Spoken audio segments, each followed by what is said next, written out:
स्वयंवर का है। चलिए आइए देखते हैं। मैं आप सभी का इस सभा में आने के लिए तहे दिल से धन्यवाद करता हूँ और आप सभी का स्वागत है।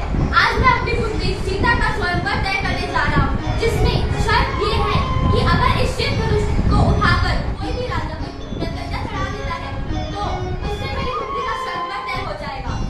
स्वयंवर आरंभ करते हैं।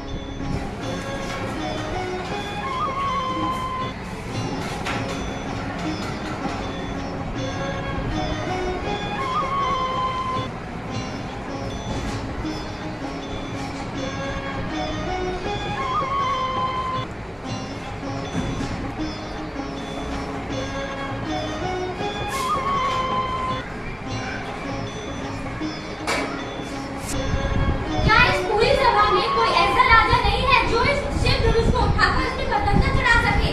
क्या आपकी आज्ञा है मुझे जाने की?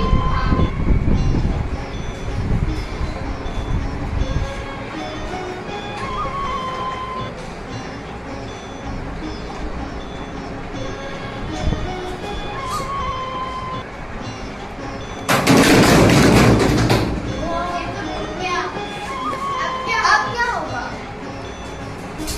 यह कौन है जिसने मेरे शिव का धनुष तोड़ा है? हे स्वामी, इस धनुष को तोड़ने वाला आप ही का कोई दास होगा। अगर आपकी कोई आज्ञा हो तो मुझसे जरूर कहिएगा। दास? सेवक? सेवक तो वह होता है जो सेवा का कार्य करे। शत्रु के कार्य करने वाले से तो लड़ाई ही होती है। वह जिसने मेरे शिव का धनुष तोड़ा है वो स्वयं आंसू की तरह मेरा शत्रु है। वो स्वयं ही इस सभा से बाहर आ जाए वरना इस सभा में बैठे सारे राजा मेरे इस फट से मारे जाएंगे। हे देव, सुनिए, बचपन में तो हमने ऐसे कई धनुरियां तोड़ी हैं, तब तो आपने इतना क्रोध कभी नहीं किया। फिर इस धनुष पर इतनी ममता और इतना क्रोध किस लिए? अरे राजपूत, तुम्हें क्या लगता है शिव का यह धनुष किसी धनुरी के समान है? आइए दूसरा दृश्य देखते हैं। परशुराम जी की बात सुनकर लक्ष्मण हंसने लगे और उन्होंने क्या कहा? मेरी समझ में सभी धनुष एक ही समान है और यह पुराना धनुष था, श्री राम के छूते ही टूट गए। इसमें श्री राम प्रभु का कोई दोष नहीं है। अरे मूर्ख, क्या तुम नहीं जानते हो मेरे स्वभाव के बारे में? मैं अत्यंत क्रोधी हूँ, मैं बार ब्रह्मचारी हूँ। यह फरसा इतना बलशाली है कि गर्भ में पल रहे शिशु को भी मारने की ताकत रखता है। हे मुनिवर, आप अपने आप को बड़ा महान योद्धा समझते हैं जो अपनी ही बड़ाई कर रहे हैं और मुझे इस फरसे को देखकर डराना चाहते हैं। हम दोनों भाई कोई कुंभकर्णवतिया नहीं जो कहीं भी छिपकर बैठ जाएंगे। अरे तुम काल के वश में हो इसलिए ऐसी बहकी बहकी बातें कर रहे हो। अगर तुम काल के त्रास बन गए तो इसमें मेरा कोई दोष न होगा। हे मुनिवर, हमारे कुल में देवता, ब्राह्मण, हरि की जय और गाय पर वीरता नहीं दिखाई जाती, क्योंकि जो उनसे पराजित होते हैं उससे अपयश होता है और जो उन पे पार करते हैं और और हम जीतते हैं तो हमें पार लगता है। हे कौशिक सुनो, यह बालक अत्यंत ही कुबुद्धि और कुटिल है। अगर मेरे इस फरसे से इसका वध हो गया तो इसमें मेरा कोई दोष न होगा।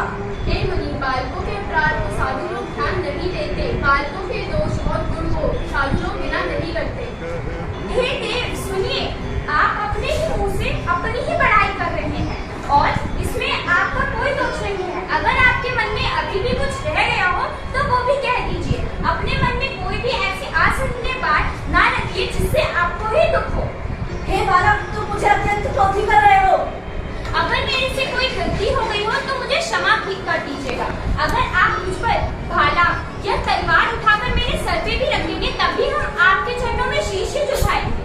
अरे बालक, तुम अपने माता पिता को शोक में क्यों लाना चाहते हो? क्या तुम चाहते